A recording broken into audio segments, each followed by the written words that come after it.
Hello students, आज हम इस वीडियो में 12वीं क्लास मैथमेटिक्स में चैप्टर 6 अवकलज के अनुप्रयोग में एक्सरसाइज 6.2 को सॉल्व करते हैं। इसके पहले वाले वीडियो में हम क्वेश्चन नंबर 1 से लेकर 11 तक के सवालों को लगा चुके हैं। आज इस वीडियो में हम 12वां सवाल से आगे सॉल्व करते हैं। तो क्वेश्चन नंबर 12 को हम देखते हैं क्या है।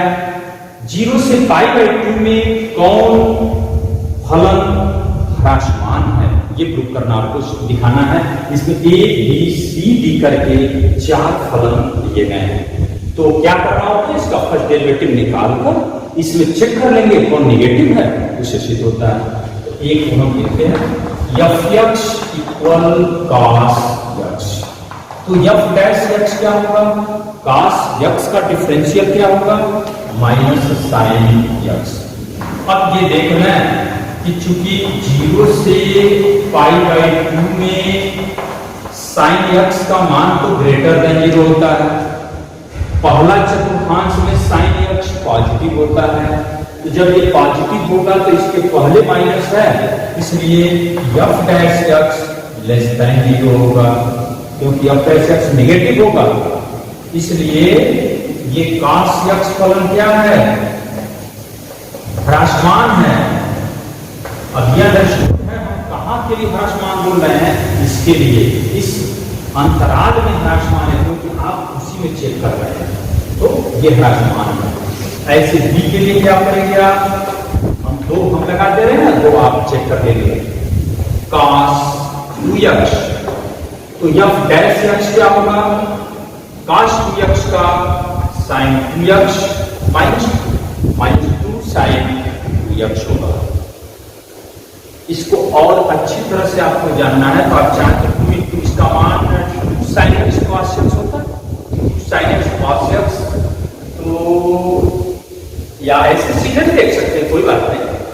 जब इस अंतराल x का मान 0 से π/2 होगा, तो 2x का मान कहां तक वैरी करेगा, 2x का मान जैसे मान लो 90 से तुरंत पहले 90 भी हो जाए, हालांकि 90 होगा नहीं, तब भी 2x बहुत होगा तो 180 हो जाएगा। तो ये सब मान 0 से π के भी बीच में होगा 2x। तो 0 से π यानी पहले और दूसरे चतुर्थांश दोनों में साइन तो पॉजिटिव ही होता है, तो फिर ये ऑलरेडी निगेटिव होगा। फिर लिख सकते हैं उस पर कोई सी चीज है कि 0 से π/2 में sin 2x ग्रेटर देन 0 होगा, अर्थात f डैश x क्या होगा, लेस देन 0 होगा। इसलिए ये cos 2x क्या होगा, ह्रासमान होगा।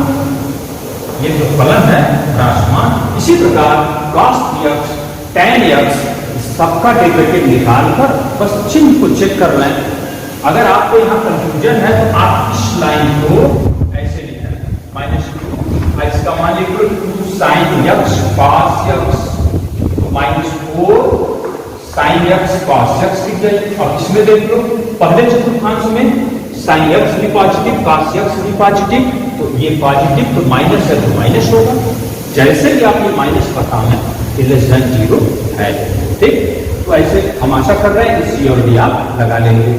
प्रश्न number 13, f(x) = x⁴ plus sin x -1। आपके पास ये ऑब्जेक्टिव सवाल दिया है, पूछा गया है कि 0 से 1, π/2 से π और 0 से π/2, और एक विकल्प ये दिया है इनमें से कोई नहीं।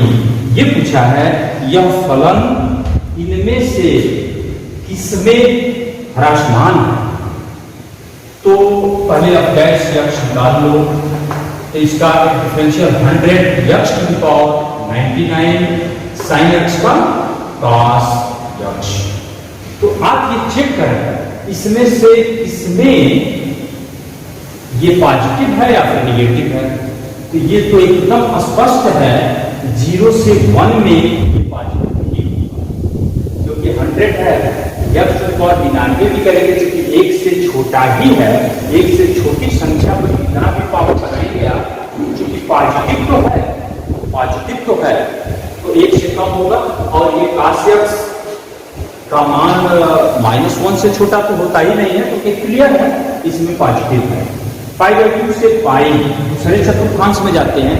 दूसरे चतुर्थांश में ठीक है cos निगेटिव होता है, cos निगेटिव होता है, लेकिन ये बहुत बड़ा पद है 100 इंटू, तो ये इसमें से, और cos का मान -1 से छोटा तो हो नहीं सकता, तो इतना घटाएंगे कहीं पॉजिटिव भी होगा, इसमें पॉजिटिव, और 0 से π/2 पहला चतुर्थांश में ऑलरेडी पॉजिटिव है, ये सब कुछ पॉजिटिव, तो स्पष्ट हो रहा है कि तीनों अंतरालों में ये पॉजिटिव ही है, निगेटिव कहीं नहीं आ रहा है। इसका मतलब इसका विकल्प क्या होगा, इनमें से कोई नहीं, मतलब इन तीनों में से किसी में भी ये ह्रासमान नहीं होगा, तो विकल्प आपका इनमें से कोई नहीं। तो यहाँ प्रश्न नंबर 14 देखें। 14 में ये बोल रहा है ए का वह न्यूनतम मान बताना है, इसमें ए का वह न्यूनतम मान बताना है कि यह फलन f(x) प्लस ax प्लस 1 इस अंतराल 1-2 में वर्धमान हो।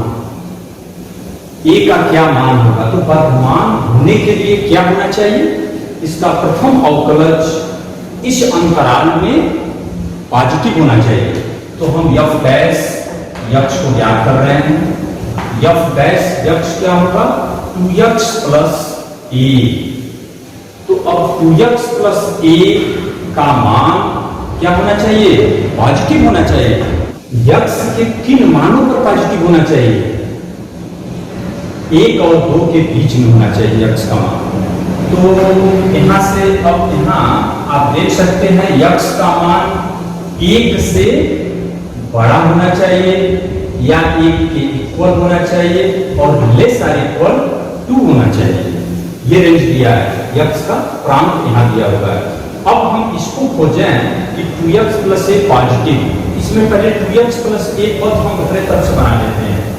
जैसे अगर ऐसा मिल गया तो हम दोनों सभी पदों में 2 से गुणा करना है, तो 2 कम 2x लेस आर इक्वल 4 लिख सकते हैं। 2 से हम सब में गुणा किए 2 2 2 यहाँ। फिर अगर हम सब में a जोड़ दें, ये प्लस a होगा। जैसे इसको हम 2x प्लस a बनाना चाहते हैं, तो इधर भी 4 प्लस a लिखें और इधर भी 2 प्लस a लिखें। तो वर्धमान होने के लिए कंडीशन क्या होगा, फलन वर्धमान होगा कब, जब f' greater than 0, f' greater than 0, तो f' का ही तो मान ये 2x प्लस a है, तो ये मान ग्रेटर देन 0, ये मान इससे बड़ा है, इससे बड़ा है, मींस ये खुद ग्रेटर देन 0 होना चाहिए, अर्थात 2 plus a greater or equal 0 होना चाहिए।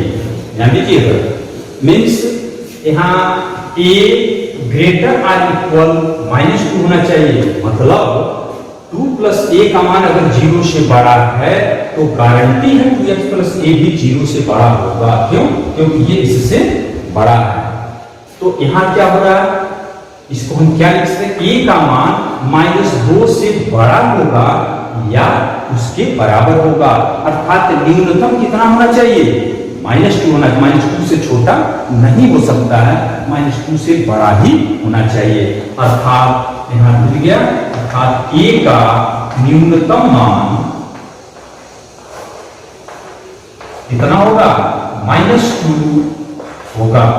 यही आपको बताना था, a का न्यूनतम मान क्या है, इसको नोट करें। अब देखें क्वेश्चन नंबर 15, आपको क्या प्रूव करना है, थोड़ा बुक में पढ़े भी। कह रहा है कि मान लीजिए -1 से असंयुक्त अंतराल i है, तो आपको सिद्ध करना है कि उस अंतराल में यह फलन वर्तमान है। पहले तो आप इस बात को समझें, ये इसका मतलब क्या है, असंयुक्त अंतराल का मतलब जैसे संख्या रेखा 0 1 2 3 -1 -2 -3, इससे असंयुक्त -1 और 1 को छोड़कर, ये नहीं, इसके अलावा ये सभी संख्याएं हैं, मतलब -1 से सभी छोटी संख्याएं और 1 से सभी बड़ी संख्याओं, इनके लिए ये फलन क्या प्रूव करना था, वर्तमान है। तो हम ये चेक कराएं इसका first derivative f dash x इन मानों पर पॉजिटिव है या निगेटिव। अगर पॉजिटिव मिल गया तो वर्तमान है, तो फिर वही काम करते हैं। यहाँ f डैश x क्या होगा, सीधे लिखते हैं, एक का डिफरेंशियल ये x का डिफरेंशियल 1 और ये -1 अपॉन x स्क्वायर।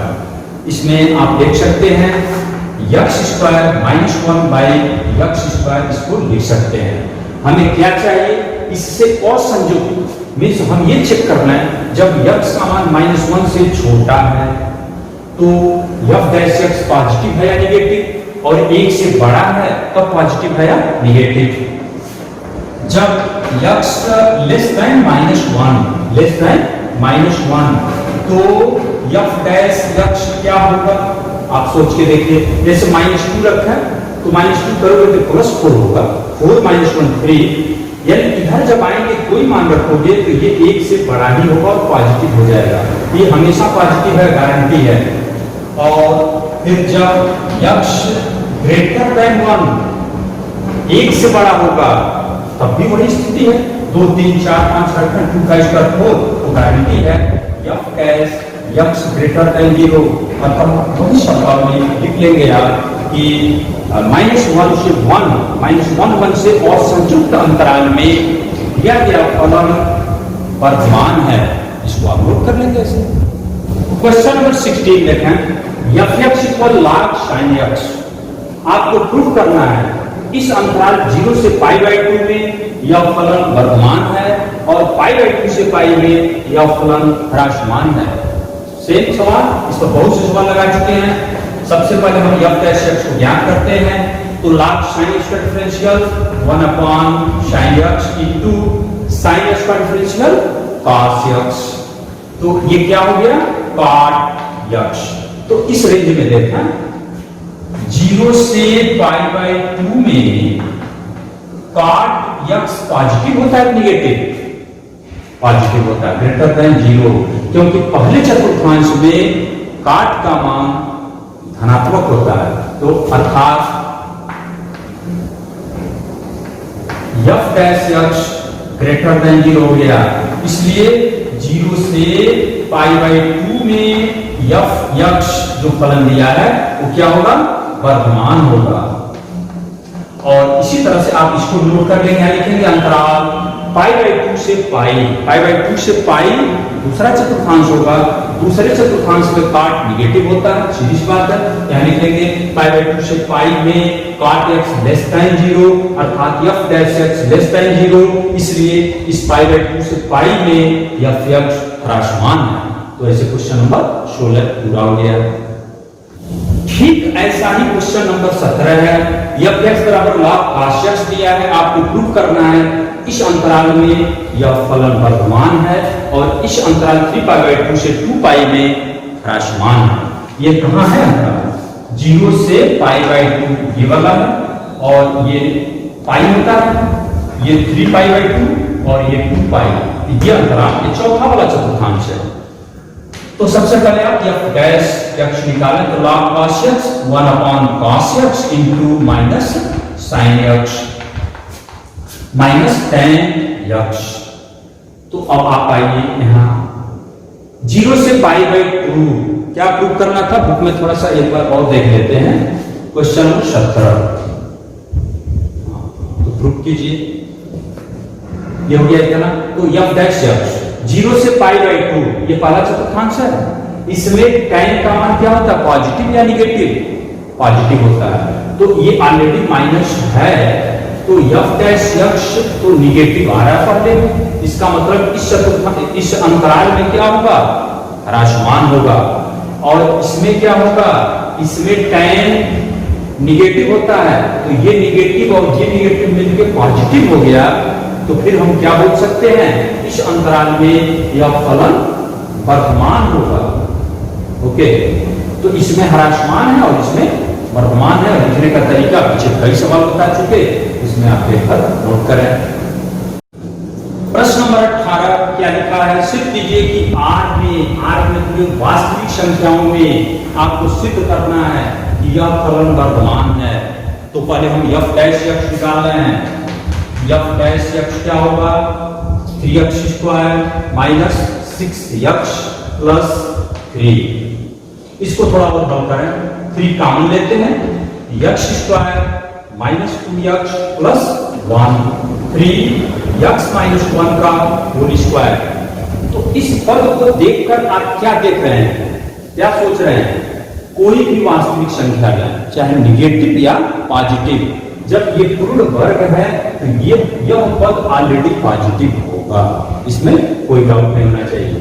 तो इसका मतलब प्रत्येक वास्तविक संख्या के लिए यह मान पॉजिटिव है, यानी कहेंगे स्पष्ट है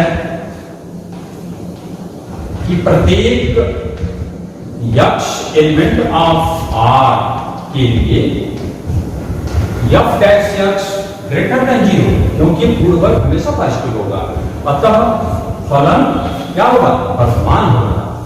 R में वास्तविक संख्याओं के समुच्चय में वर्धमान होगा। इस तरह से 18 नंबर सवाल आपका कंप्लीट हुआ। ये लास्ट क्वेश्चन 19 नंबर है, y equal x square e पर पावर माइनस x। आपको यह बताना है इसमें से किस अंतराल में यह फलन वर्धमान है, किस अंतराल में यह फलन वर्धमान है। पेपर क्वेश्चन देख लेंगे, हाँ वर्धमान है। तो चेक करते हैं, सबसे पहले क्या करना होता है, dy dx निकालते हैं। dy dx क्या होगा, इसका दो फलन के गुणनफल से पहला फलन x स्क्वायर, इसका डिफरेंशियल क्या होगा, माइनस e पर power minus x plus e पर पावर माइनस x इंटू इसका मान होगा 2x। इसको थोड़ा सा और सॉल्व करते हैं हम, इसमें से x काम हो रहा है, x भी काम हो रहा है और e पर पावर माइनस x भी काम हो रहा है। यहाँ क्या बच रहा है, x माइनस x और यहाँ प्लस 2। तो ऐसा हम करते हैं, अंतराल चूंकि हमें ढूंढना है, इसको 0 करके हम अंतराल पहले बनाते हैं। मीन्स जब dy dx 0 होगा तो x e पर power minus x plus 2 equal क्या होगा, 0। दिस इंप्लाई यहाँ से x के दो मान 0 और 2 मिलेंगे। अब संख्या रेखा पर 0 2, तो ये दोनों अंक 0 और 2 पूरे संख्या रेखा को कितने अंतराल में बांट रहे हैं। आपको अंतराल क्या मिल रहा है, अंतराल मिल रहा माइनस इनफाइनाइट से 0, 0 से 2, 2 से इनफाइनाइट, ये 1 2 3 अंतराल मिल रहा है आपको। इसमें से आपको बताना है कि किसमें ये पॉजिटिव होगा, हम चेक करें। फिर चेक करते हैं 0 से माइनस इनफाइनाइट, 0 से माइनस इनफाइनाइट मीन 0 से छोटी संख्याएं सभी x निगेटिव होंगे। जब 0 से छोटा x होगा तो हमें इसी को बचाना है। तो जब x निगेटिव होगा तो ये मान निगेटिव होगा, ओके ध्यान दीजिए, ये तो हमेशा पॉजिटिव होगा, ये ऋण हो गया, और निगेटिव रखोगे तो ये ऑटोमेटिक पॉजिटिव हो जाएगा, ये पूरा मान पॉजिटिव। तो ये पूरा dy dx तो निगेटिव आया, तो इस अंतराल में तो ये निगेटिव मिला, तो फिलहाल ये तो नहीं होगा। 0 से 2 में देखो, 0 से बड़ा और 2 से छोटा। 0 से बड़ा धनात्मक है तो ये धनात्मक हो गया, ओके ये धन है। 2 से छोटा रखेंगे तब तक ये धनात्मक होगा, क्योंकि 2 से बड़ा यहाँ t रख दो, -3 + 2 -1 आ जाएगा। लेकिन 2 से छोटा ही है तो फिर ये पॉजिटिव ही होगा। तो गारंटी हो गया 0 से 2 में dy dx पॉजिटिव मिल रहा है, तो आपका उत्तर यही मिल गया, 0 से 2 अंतराल में यह फलन वर्धमान होगा। तो इसको आप अच्छी तरह से नोट कर लेंगे। तो बच्चों हम लोग क्या किए, 6.2 को कंप्लीट किए, थोड़ा बड़ा प्रश्नावली था, इसको आप पूरा अच्छी तरह से नोट बना लें। उसके बाद हम इसका अगला टॉपिक हम लोग का है स्पर्श रेखाएं और अभिलंब, इस पर हम इंट्रोडक्शन देंगे, उसके बाद एक्सरसाइज सॉल्व करेंगे।